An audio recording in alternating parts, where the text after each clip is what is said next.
Gini rencang-rencang mriki sepindah ngaturaken silaturahim. Kaping pindhonipun niki wau ajeng enten tugas Mas praktikum dialog. Nah niki rencang-rencang setujune jenengan kula dadosaken narasumber. Nah dalam dialog niki insyaallah napa ngangkat judul niku perspektif Hindu mengenai agama lokal. Terus mangke pertanyaannya ngalir mawon. Mungkin saged dimulai nggih Pak. Nggih, langsung mawon.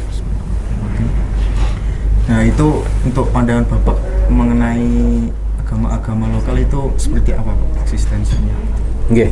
Sebelumnya saya haturkan Rahayu Rahayu Saking Dumadi. Assalamualaikum warahmatullahi wabarakatuh. Om Swastiastu, Shalom, Namo Buddhaya, Salam Kebajikan.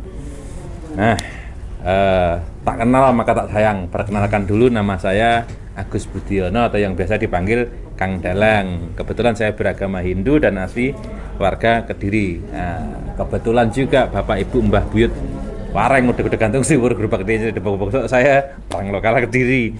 Nah, keperengan sama itu? Kulo? Nggih. Rozikin. Adik Vina, Adik? Aziza. Nah, terkait pertanyaan saya tadi, dialog tadi terkait agama lokal. Nah, ini yang belum saya pahami, agama lokal itu agama yang bagaimana? Kebetulan saya sebagai pemeluk agama Hindu, mengenai yang dimaksud agama lokal yang bagaimana nih dereng paham. Seperti Sahabat Darmo. Tentang aliran kepercayaan. Nah, aliran kepercayaan nggih, itu kepercayaan bahasa-bahasa sekarang. Kalau dulu kapitayan. Nah, menurut saya mungkin ini ada kelirunya. Kalaupun ada yang keliru itu murni dari saya nanti. Kalaupun ada yang benar itu murni dari Tuhan semata. Nah, tentang terkait Sabto Darmo, terkait Murti Tomo Wasto Tunggal, terkait ilmu sejati, terkait dengan pangestu atau berbagai macam aliran kepercayaan yang lain, ilmu sejati dan seterusnya. Itu selama dia percaya dengan adanya keesaan Tuhan, dengan jalannya masing-masing, memayu hayuning bawono, cinta kasih, tidak merugikan orang lain, ya itu baik-baik saja juga. Karena disiplin dari contoh kayak Sabto Darmo, Murti Tomo, ilmu sejati itu mencari Tuhan juga bukan keluar. Dia mencari Tuhan penggaliannya ke dalam dirinya sendiri. Jadi ketika sudah mengenal dalam dirinya sendiri, dia akan mengajarkan cinta kasih, menyayangi semuanya. Dia nggak akan membeda-bedakan. Karena Tuhan sifatnya maha, kan gitu. Maka guyonannya Presiden Janjukers Sujiwotejo, karena dia juga seorang budayawan, Tuhan itu maha asik kan gitu. Nah, tidak ada Tuhan itu milik salah satu golongan. Kalau kita sudah mencapai pada tahapan keintiman, kemesraan bahwa Tuhan itu maha pengasih, itu sudah lepas. Gak peduli keyakinannya apa, gak peduli agamanya apa, yang ada cinta kasih, seperti itu. Itu kalau menurut saya memandang sedulur-sedulur saya tentang kapitayan atau Hindu, memandang kapitayan yang ada. Untuk selanjutnya itu ada sangkut paunya enggak sih Pak sama Hindu itu sendiri gitu? Sedikit banyak tentang kapitayan dengan agama Hindu. Perlu kita kulik tentang sejarah dulu, bahwasanya dulu Siwa Buddha sebelum menjadi Hindu yang kita kenal sekarang setelah era kemerdekaan, dulu masih banyak sampradaya atau sekte-sekte. Ada yang Bhairawa, ada yang Wisnawa. Bhairawa itu dia makan semuanya nggak apa-apa. Wisnawa itu dia vegetarian. Macam-macam banyak aliran. Nah, menyatulah menjadi agama Hindu ini sekte-sekte. Nah, karena alirannya berasal dari Weda atau ilmu pengetahuan yang sama. Nah, ketika ada aliran kepercayaan ini, tata caranya sedikit banyak ada yang seperti itu juga, ada yang tidak makan ini, ada yang tidak mempergunakan sesaji sebagai simbol, ada yang menggunakan simbol atau sesaji. Itu ya sedikit banyak di Hindu memang disadari atau tidak kebudayaan kita itu pondasi-pondasinya juga dari Siwa Buddha zaman Majapahit, zaman Singosari, zaman Kediri dulu. Nah, itu akhirnya menjadi adat. Adat itu artinya kan kebiasaan. Iya. Kebiasaan itu ada yang membiasakan. Kenapa dibiasakan? Pasti ada sebab, ada dasarnya. Dasarnya dari ilmu pengetahuan tadi. Tidak mungkin leluhur kita memberikan sebuah ilmu pengetahuan, tata cara bersosial, tata cara hidup, itu tidak cocok dengan kodratnya kita sebagai orang Nusantara, sebagai orang Jawa. Tidak mungkin seekor harimau itu mengajarkan anak-anak turunnya makan rumput. Yang inilah yang paling cocok dengan kita. Makanya ada aliran-aliran seperti ini, kita tidak juga bisa menyalahkan. Memang dia inilah yang paling cocok dengan kita juga. Makanya dulu diwadahi semua, tidak apa-apa seperti itu. Terima kasih Bapak. Nggih, nggih. Selanjutnya itu untuk di Besawa sendiri, Pak. Hindu itu kan minoritas kan. Nah, hubungan di sana dengan untuk Hindu sendiri minoritas itu hubungan dengan agama lain itu seperti apa? Nah, indang Hindu di Besawa sini khususnya memang minoritas dan di tempat-tempat lain juga minoritas. Hubungan dengan agama lain luar biasa baik di Besawa itu, sampai dijuluki juga kampung toleransi juga. Karena di sana juga ada Nasraninya, juga ada Hindunya, juga ada Muslimnya. Jadi Muslim yang Muhammadiyah, NU juga banyak berdampingan di sana. Nah, ini saling melengkapi. Ketika ada menyepi, ogoh-ogoh, malah yang ngangkat itu teman-teman dari Nasrani, teman-teman dari Muslim, itu ikut ngangkat ogoh-ogoh, ikut rame-rame. Ketika ada takbir yang mengamankan ganti dari pemuda gereja, pemuda peradah atau Hindu, saling melengkapi. Iya, di situ. Ada keresahan nggak sih Pak? Seperti ibaratnya umat Hindu melakukan ritual upacara seperti itulah. Ada mungkin azan berkumandang itu ada keresahan, ada terganggu buatan sih Pak? Ketika ritual? Iya. Oh tidak. Cuman kadang-kadang ya bukan hanya orang Hindu saja, orang Muslim sendiri ketika toa itu terlalu keras dan kemudian dinyalakan terlalu lama. Nah gini, ada waktunya azan ya, panggilan. Tapi sebelum azan ini kadang-kadang ada puji-pujian, dibuat mainan anak-anak kecil, teriak-teriak dan sebagainya. Ini padahal toanya itu kenceng. Nah ini kadang-kadang bukan hanya Hindu saja, tapi warga sekitarnya kok juga ada greneng-greneng itu, seperti itu. Nah, menanggulangi hal tersebut itu untuk upaya apa Pak untuk menanggulangi hal tersebut? Untuk menanggulangi tidak ada ya. Takmirnya itu kadang-kadang juga dikasih tahu. Ayo kita jaga kebersamaannya. Yang rawan itu ketika yang menyampaikan musimnya kayak gini, kadang-kadang ini bilang A, bilang B, emperane rumahnya yang dibilang emperane tuh kan gitu.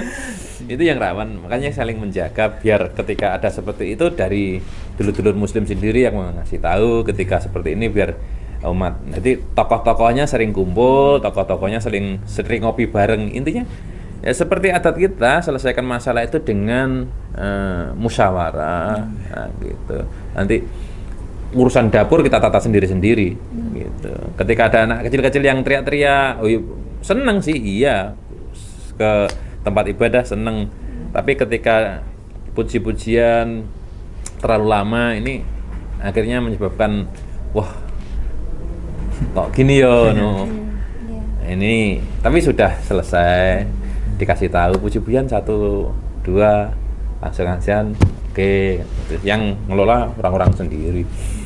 Kayak di Hindu juga gitu, ketika ada upacara, ketika terlalu lama ya kok gini ya, orang-orang Hindu sendiri saling menyadari. Yang rawan itu ketika ada pemahaman-pemahaman yang memecah belah, pemahaman-pemahaman orang dari luar yang tiba-tiba datang ke Besawa, punya pemahaman yang lebih ekstrim, yang aku loh yang paling bener, itu yang kita jaga. Orang luar, bukan asli situ. Terus tiba-tiba menjadi tokoh di situ. Itu yang tidak bisa menjaga toleransinya di situ. Kadang-kadang disamakan dengan daerahnya asal. Ini Pak, terkait perspektif umat Hindu Hmm? mengenai aliran kepercayaan itu tadi, kan kembali lagi ke Hindu yang ada di Indonesia atau di Jawa lah. Itu Hindunya itu Hindu Jawa atau Hindu yang seperti murni. murni gitu lah, itu gimana Pak? Jadi gini, Hindu itu tetap sama di Bali, di Kalimantan, di Dayak, di Jawa. Hindu tetap Hindu Dharma. Cuma yang membedakan apa? Adat istiadat setempat. Ini yang nggak bisa dipukul sama rata, harus satu ajaran yang sama, tidak bisa. Karena di Hindu sendiri ada di dalam Weda atau ilmu pengetahuan namanya Iksa Sakti Desa Kalapatra. Iksa itu tujuan, kita tahu tujuannya apa. Sakti, kita punya kemampuan nggak untuk menuju ke situ. Kala desa setiap daerah itu nggak sama. Di sini sama di India beda, di sini sama Amerika beda, di sini sama di kutub utara, kutub selatan beda. Jadi nggak bisa ajarannya disamakan. Kala, waktu di sini siang, waktu di sana mungkin malam. Di sini musim panas, mungkin di sana lagi hujan. Ini disamakan nggak bisa. Patra, keyakinannya mungkin di sini seperti ini, mungkin di sana enaknya bercocok tanam seperti ini pakai ini. Lalu di sini keyakinannya di sini seperti ini. Ini nggak bisa dipukul rata. Nah makanya kenapa tadi mbaknya bilang Hindu Jawa? Ya karena ini melekat dengan adat istiadat yang ada di Jawa. Nah gitu. Kadang-kadang kita mengenal Hindu Bali, Hindu Jawa, Nah, kita mengenal Hindu itu cuma di Bali. Padahal setiap daerah itu ada identitasnya masing-masing sesuai apa namanya lokal genius ya. Nah perspektifnya tentang Hindu yang ada di Beso melihat aliran kepercayaan itu ngajarannya sama. Mau pakai hitungan hari wariga di Hindu juga ada. Mau pakai selamatan sesaji di Hindu juga pakai sesaji. Mau langsung menuju kepada Tuhan tanpa memakai sesaji dengan cara yoga dan sebagainya di Hindu juga ada. Yang di awal tadi bahwa di dalam Hindu itu tidak bisa nggak boleh makan daging semua, nggak boleh, nggak bisa. Nggak boleh makan ini, nggak boleh makan semua, nggak boleh. Jadi dalam Weda atau istilah lain arti Weda itu ilmu pengetahuan, manusia dibekali ilmu pengetahuan. Demikian banyaknya ilmu pengetahuan, tergantung kamu sendiri kamu mau selamat, kamu mau kepada kebahagiaan, mau kepada tujuanmu, terserah. Sudah dikasih tahu kalau di situ ada lubang, terserah kamu mau hindari atau kamu mau lanjut, monggo kan seperti itu. Itu artinya beda ilmu pengetahuan. Manusia dilengkapi dengan ilmu pengetahuan gitu. Jadi kalau perspektif Hindu yang ada di Beso melihat dulur-dulur kapitayan, dulur-dulur kepercayaan, Sabta Dharma, Murtitomo, ya itu bagian dari leluhur kita. Penggalian leluhur kita, pencapaian leluhur kita. Ya ditarik benang merah, ajarannya sama. Seperti itu. Bahwa Tuhan itu Maha Asih. Tuhan itu Maha Agung. Nanti yang Maha Suci yang ada di dalam ini menembah kepada yang Maha Agung kan gitu. Saking tawaduknya, saking orang Jawa itu yang paham benih, dia nggak akan berani menamakan Tuhannya.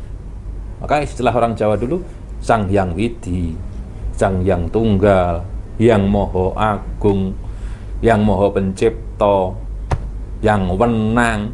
Terus istilah sekarang sing ngecet Lombok, dia nggak akan berani mengatakan itu, saking tidak beraninya. Nah orang-orang kita, leluhur kita menamai penciptanya. Loh, aku ki sapa kok arep ngkei jeneng Gustiku. Nah, makanya Gusti tok bagusnya hati, bersihnya hati, beningnya pikiran, kebijaksanaan yang timbul. Saking bijaksananya nggak berani dia seperti itu. Makanya orang-orang di Kapitayan nggak berani menamakan Tuhannya, saking tawaduknya gitu. Nah, kan kalau di Islam itu kan ada Islam Nusantara itu kan Pak. Nah, berarti kalau di Hindu terus tadi menyesuaikan tempatnya gitu, berarti di Hindu itu ada hampir mirip kayak Islam Nusantara gitu Pak. Jadi kalau Hindunya Jawa itu ada kayak ada selamatan kayak gitu-gitu ada. Lah, memang selamatan itu makan kenduri itu kan memang dari ajaran agama Hindu. Nggak ada di Arab selamatan. Pakai sesaji gitu nggak ada. Yang ada memang di Hindu ada sesajinya seperti itu. Ada daksina, ada cok bakal, ada jenang sengkol. Itu memang ajaran leluhur kita di Jawa. Makanya guyonane Gus Dur, guyonane leluhur sepuh kita, lek dadi Islam aja dadi wong Arab. Lek dadi wong Nasrani aja dadi wong Yahudi. Lek dadi wong Hindu aja dadi wong India. Sesuatu yang masuk ke Jawa, sesuatu yang masuk ke Nusantara pasti lebih indah, diwarnai dengan karya seni. Itu hebatnya leluhur kita. Karena sebelum Islam masuk, sebelum Hindu masuk, wong Jawa itu wis bener, wis ngerti tentang tatanan kehidupan. Ayo, Nabi Muhammad lahir tahun berapa? Masehi? 500-an kan? Iya, 500-an Masehi itu? Iya. Sebelum 500 Masehi di Jawa, di Nusantara sudah ada peradaban yang sangat luar biasa. Tahun 400 Masehi, kerajaan Mula Warman di Kutai Kertanegara, Raja Mula Warman mempersembahkan 1000 ekor sapi kepada 1000 Brahmana. Berarti di situ ada sebuah sistem, sebuah peradaban, sebuah tatanan yang luar biasa. Berarti ora bodong Jawa iku, ora bodong Nusantara iku. Anjing Nabi lahir 500, lahirnya 500-an. Tahun 400 Masehi, kerajaan Kutai Kartanegara Kalimantan sudah mempersembahkan 1000 ekor sapi, itu di Tenggarong di Muara Kaman. Tuh ada di situ. Lah, tahun sebelum 400 di Jawa sudah ada tatanan. Nah, makanya banyak pemelintiran sejarah. Seolah-olah leluhur kita tuh bodoh, wong Jawa itu goblok. Nah, terkait dengan Islam Nusantara, terkait dengan Hindu Jawa, dengan lokal jeniusnya, memang itu konsep-konsep leluhur kita dulu. Tidak bisa di sini disamakan dengan India, tidak bisa. Di sini punya identitas dan jati diri sendiri. Gamelan pun tercipta di Nusantara, itu ya juga luar biasa. Coba di Eropa gitar, ya kan? Di Arab ini terbangan rebana, kulit sama kayu. Di Nusantara sudah seni tempa loh. Pelok selindro, siji loro telu papat lima nempi, selindro dan seterusnya. Seni tempa, gamelannya, seni tempa. Belum pusakanya kan. Banyak filosofi yang sangat luar biasa dari leluhur kita. Tuh, tadi terkait dengan Islam Nusantara, terkait dengan itu ya, kalau berkaca kepada ajaran leluhur, kalau saya pribadi setuju. Karena itu mencerminkan keluhuran budaya kita, keluhuran pemikiran kita, bahwa yang menjadi budaya itu ya budaya, yang menjadi agama ya agama. Kita menjadi Islam tidak harus seperti Arab. Tuh, saya setuju aja. Walaupun saya bukan Islam, tapi melihat adanya wacana seperti itu, ya asik juga. Jadi kita tidak ke Arab-Araban, tapi kita Islam. Kita mempelajari ilmunya, tapi kehidupan sosial kita, toleransi kita seperti ajaran leluhur-leluhur kita, saling menghargai, gotong royong, saling mengasihi. Bab agama itu kan urusan dapur, tapi yang kita sajikan keluar adalah sebuah kasih sayang, menghargai orang, berbuat baik, gak akan tanya kok agamamu apa. Itu yang diajarkan leluhur di mbah-mbah kita dulu. Di Hindu juga seperti itu. Kalaupun mau bikin agama, bikin hal-hal yang luar biasa, mbah-mbah kita sangat hebat. Joyoboyo itu bisa punya jongko, Mula Warman tuh kendaraannya makhluk mitologi, lembu swana, luar biasa lah. Mubaradah membelah Kediri menjadi dua dengan Sungai Berantasnya. Dia nggak akan mengiklarkan diri bahwa punya kekuatan gini enggak. Makanya banyak yang memakai nama-nama abhiseka pada karya sastranya luar biasa. Empu Tan Tular, Empu Tan Akung. Nama aslinya siapa? Nggak ada yang tahu. Padahal karya sastranya sangat luar biasa, membuat kitab seperti itu. Arjuna Wiha, dan itu adalah jiwa-jiwa yang sangat lerem. Nah, saiki jek iso nyembur wong mandi gitu, wah sakti. Gitu.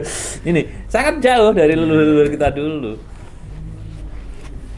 Cik punya kekuatan, kelebihan, bisa ngobatin orang, bisa nyembuhkan orang, wes, seolah-olah dia sudah dekat dengan Tuhannya yang, ya.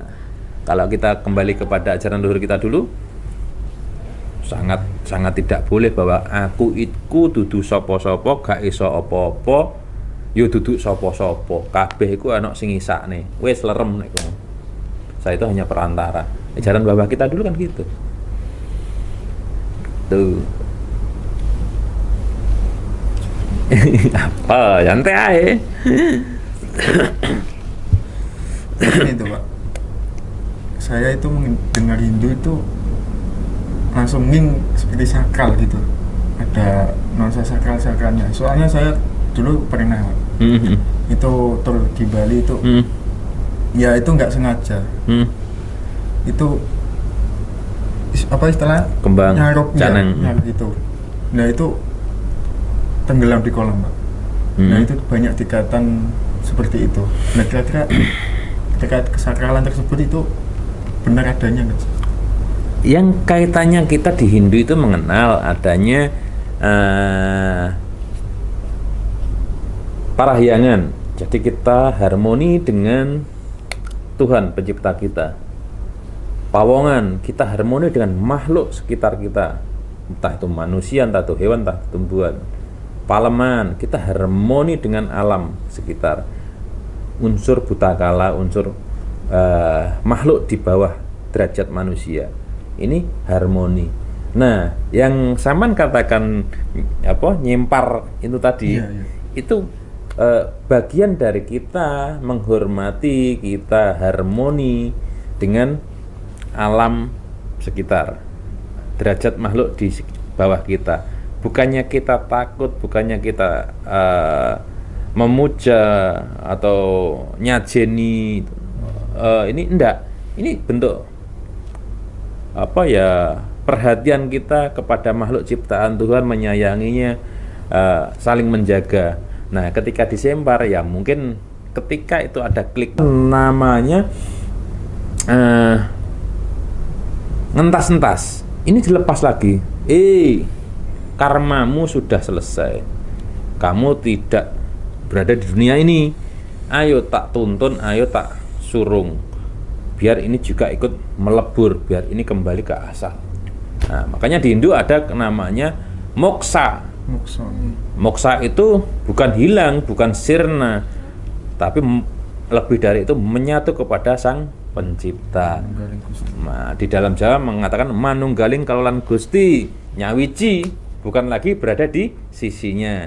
Ini yang menyebabkan ada sedikit perbedaan antara konsep ketuhanan dalam Islam maupun Hindu. Kalau di Islam itu di sisinya jannah, kan itu. Kalau di sini mengatakan belum tren jannah, surga, ada bidadari dan seterusnya, kan gitu. Nah, padahal surga ini dalam konsep Muslim tidak eksplisit, tidak spesifik dijelaskan sebenarnya, kan gitu. Itu malah di Hindu yang menjelaskan, karena itu konsep dari Hindu sebenarnya. Nah, cuma adat budaya kita lah yang menyebabkan seperti ini. Ada bidadari, ada gini dan sebagainya.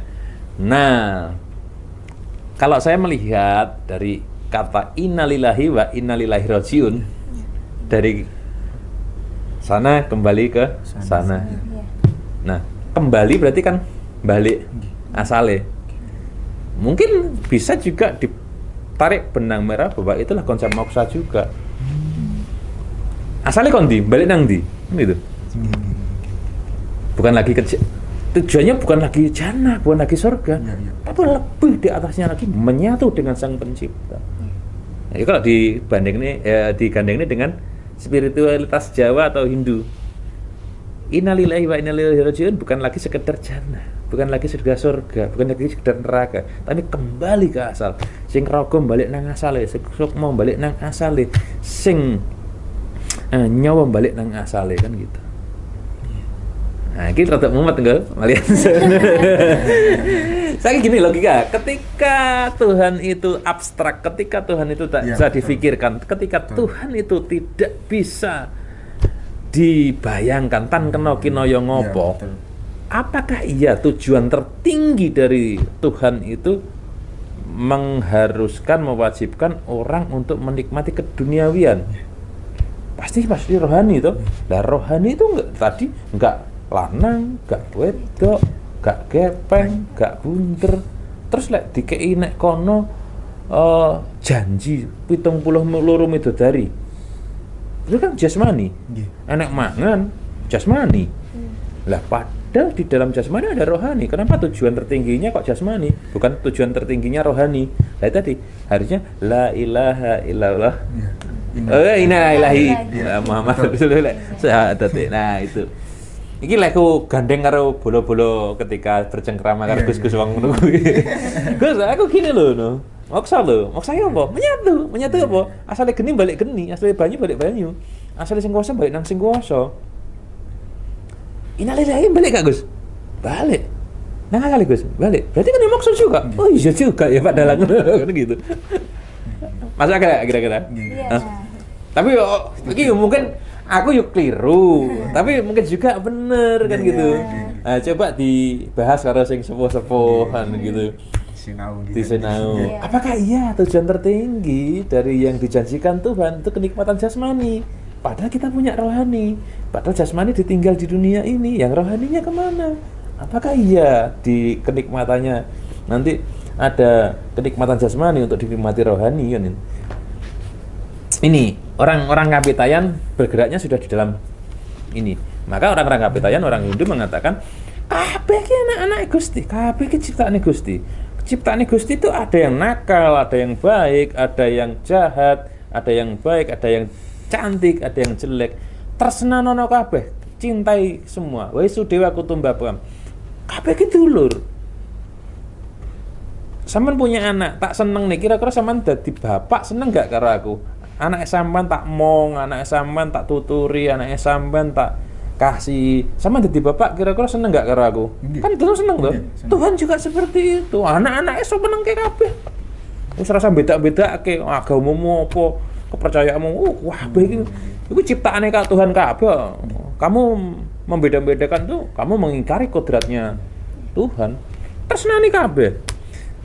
Kasih sayang kabeh. Ketika dia pemahamannya belum sampai ke situ, kamu baik sama dia, terus dia malah jahat sama kamu. Matur suwun, terima kasih. Kenapa? Baikmu itu udah berhenti di sana. Ini konsep orang yang luar biasa. Kalau pengen jadi orang luar biasa, maka pola pikir kita juga harus luar biasa. Nah, wong tak seneng kenang sama tak seneng nih sama tak bahagiakan. Yang menjadi perkara adalah ketika saya menyenangkan sampean, saya punya motif, saya ndak tulus, saya ndak ikhlas. Itu yang akan menjadi gak enak. Oh sombong, oh tamak, kan gitu. Iya. Iya enggak? Iya. Ketika aku los, wah Pak Dalang kurang ajar gini. Matur suwun, malah terima kasih. Baikku mandek nek kene, kan gitu. Lek sampean apik nang aku sampai nang sono, wes padha apike. Nah, makanya nek mau wedit, enak sing cerewet, enak sing ngrasane api on terus malah matur suwun kan gitu. Siapa lagi yang muji kesabaranmu kalau nggak seperti itu? Ada sabar, ada yang sadar. Sabar sampean delokne wong pukul ngompet, tapi lek sadar, oh iya, aku kelingan omongane Pak Dalang ya. Aku sadar bahwa itu ada ciptaan Gusti Allah. Aku sadar bahwa itu ciptaan yang akar jagat. Kuwi makhluke tak seneng nih, enggak apa-apa matur suwun. Apikku mandek nek kono. Ikhlas akhire. Wong ikhlas iki apa tandane? Lali. Nggih. Wong ikhlas iku tandane lali, ora ana omongan. Aku ikhlas sakjane. Ya kan? Tapi ikhlas ini Pak Dalang, aku lho sing sampean tukokne sego kae lho Pak Dalang lho. Endi yo? Kapan yo? Nah, wis lali. Iku berarti ngekeki jek nukokne sego sak piring, ora tukokne sego jadone kaliren. Nah, seperti itu. Itu berarti kan belum kelas sakjane tadi. Orang kecewa itu karena dia punya sesuatu yang diharapkan tidak sesuai dengan ekspektasinya. Kecewa, gelo. keinginan-keinginan. Nah, ini orang-orang Kapitayan, orang-orang Hindu yang berproses seperti ini, sedikit demi sedikit mulai meninggalkan itu. Puncaknya adalah sewenenge yang ngono, susah yang ngono, wis jalani. Makanya banyak wali-wali atau orang terkasih dari Tuhan ngane-nganehi kayak wong ini, kayak wong gila. Tapi dia gilanya apa? Dunia ini hampa. Karena dia sudah nggak mengharapkan apa-apa. Dia juga yus aneh-aneh. Karena dia hidupnya sudah bahagia, bercumbu kasih mesra dengan Tuhan. Selama kita berdoa belum bisa merasakan kasih sayang kayak ketemu karo pacar, enak sembahyang. Sembahyang kita masih mengharapkan, wah ini pikiran-pikiran, ini masih ke tahap sukma, belum kepada rohani. Di dalam hidup diajarkan seperti itu. Ini masih tahap transaksional, pragmatis pikiran kita. Aku sembahyang, muga-muga di ngapura dosaku, muga-muga rezekiku lancar, transaksional, ya kan? Aku sembahyang lolos, wah keuangan aku. Selalu berprasangka baik kepada Tuhan. Kepada siapa saja selalu berprasangka baik. Sampeyan pacaran dijuit, lek prasangkane baik, mboten males. gak nesu. Lek perlu, ya sing-sing ae lah, kan gitu. Iya enggak? Kita prasangkane baik. Pegel sak durunge aja tuh dijiwit, senggol apa. Wah, aku dikamplok. Kampleng ya, prasangkanya jelek. Demikian pun juga dengan Tuhan. Ketika kita ada sebuah permasalahan, kita ada sebuah perjalanan yang tidak sesuai kita harapkan, Tuhan enggak adil. Nah, ini prasangkanya jelek. Iya enggak? Iya. Nah, ini proses berpikir orang-orang dahulu yang diajarkan dalam Weda untuk berprasangka baik, berprasangka baik. Seperti itu. Nah, jadi ketika konsep ini banyak diadopsi juga oleh dulur-dulur kita, pelaku-pelaku Kapitayan, pelaku-pelaku kepercayaan seperti itu. Karena di konsepnya ada karma pala di Hindu itu. Brahman, Atman, Punarbawa, karma pala, moksa. Percaya adanya Tuhan, percaya adanya Atman atau nyawa tadi, karma pala. Karma itu perbuatan, pala itu hasil. Ngunduh yang pakarti kalau di Jawa. Terus Punarbawa itu reinkarnasi atau tumimbal lahir. Terakhirnya moksa atau manunggal, kembali kepada Sang Pencipta. Ketika kita mencari sebuah ilmu, ini kalau dasarnya ada perbedaannya di Muslim seperti itu. Di dalam Muslim menyamakan sifat dengan Tuhan itu juga tidak boleh. Nah, padahal di Jawa, padahal di Hindu ada namanya konsep manunggaling kalolan Gusti. Yang namanya manunggal ini adalah dua zat atau sifat yang sama. Sedangkan di Muslim menyekutukan, menyamakan tidak boleh. Nah, ini yang namanya menyatu itu adalah dua zat atau sifat yang sama. Makanya Brahman sama Atman ini sifatnya sama. Brahman ini Tuhan ini menguasai alam semesta, Atman ini menguasai alam kecil kita. Nah, ini raga kembali ke alam semesta, sukma kembali ke alamnya, Atman kembali kepada Brahman. Sebelum itu kembali ada proses di mana kita lahir ini melakukan sebuah karma atau perbuatan dan kita mendapatkan hasil. Terus kalau memang belum mencapai pada sebuah proses penyatuan, kita akan merasakan adanya surga atau neraka. Habis melaksanakan surga atau neraka, kita tumimbal lahir untuk menebus kembali. Lek lakone apik dadi menungso meneh, lek lakone elek dadi kewan dan seterusnya itu. Karma pala. Nah, Punarbawa itu mitis tadi. Nah, setelah nitis ini moksa, menyatu kembali. Nah, makanya beberapa pemahaman yoga itu tidak dibolehkan di Muslim. Karena yoga itu artinya kan jalan menuju pada Tuhan. Penyatuan kepada Tuhan. Yoga kan juga banyak, tapi ujungnya adalah menyatu kembali kepada Tuhan. Pelaku yoga namanya yogi. Nah, ketika sesuatu menyatu, ini bertentangan dengan pemahaman tentang Tuhan tidak bisa disamakan.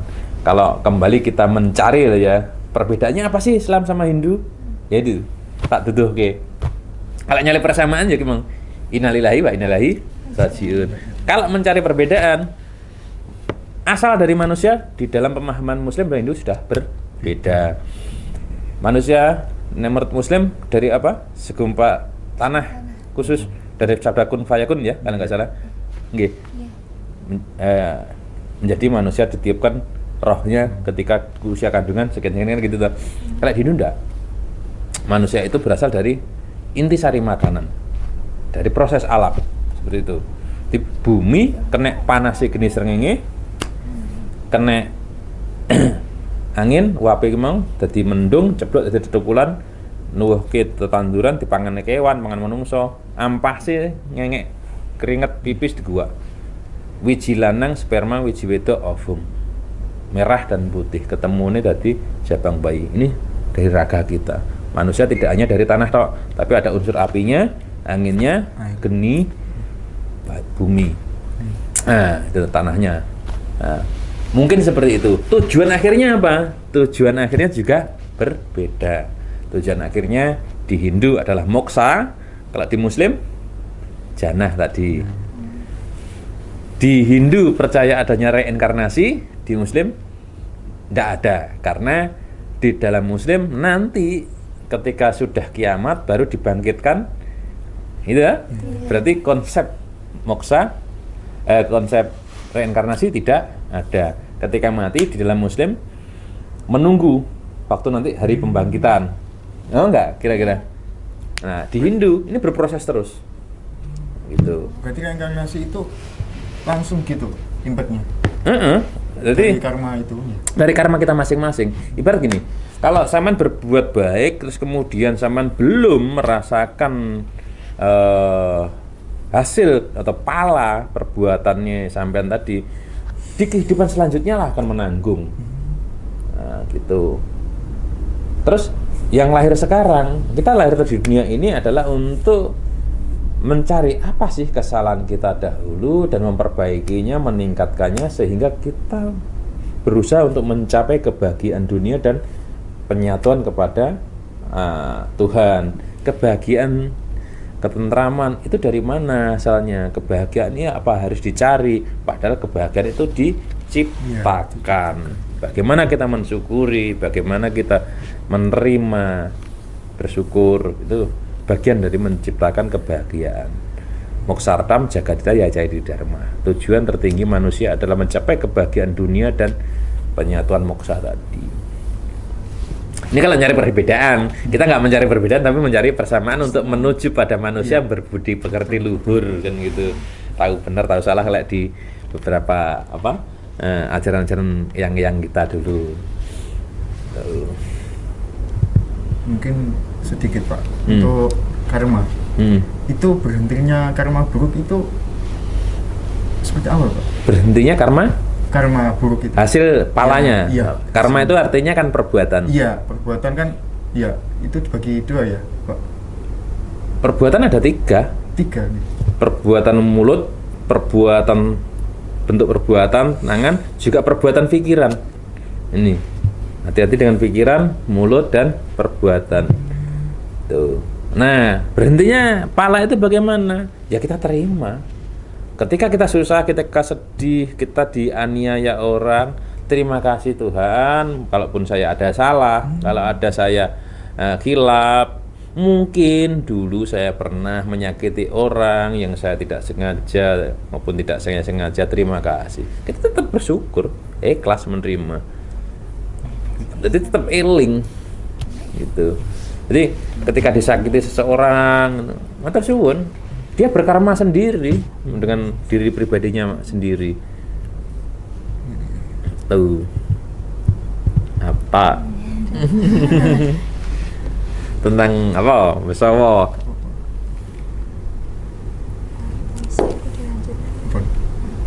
Ya. Baik, Bapak. Insyaallah cukup. Nggih. Penambah nuwun iki. Siap. Aja kapok mbok pilih nek kirang langkungipun, nek salah lupute. Ya njaluk geni samudra pangsami. Sami-sami. Wis mong iso ndedonga muga-muga tansah pinaringan slamet kabeh. gambil gangsar ngene golek besok sandang pangan sak dinane sak wengine sampean kabeh sak keluargane termasuk aku tinebena saka Biga Sengkala Pancabaya Kuda Pangrencana slamet sak saba sabane sak tingkah lakune sak tangi turune amin nggih lek pilih nek salah lupute nyuwun pangapura ya sami-sami Bapak mungkin enten ingkang disampaikan ya mulai rencang-rencang sedulur niki ya. Oke, nggih. Buat adik-adikku, apapun agamanya, apapun kepercayaannya, outputnya adalah kasih sayang, mencintai sesama ciptaan Tuhan. Masalah keyakinan, masalah kepercayaan itu urusan dapur kita. Tuhan selalu mengajarkan cinta kasih, mengajarkan baik. Nah, kalau kita baik, otomatis outputnya juga baik. Nggak peduli apapun kepercayaan kita, yang penting kita baik. Wong Jawa kudu ngerti Jawane. Lire Jawa beneh lan sembodo. Matur suwun.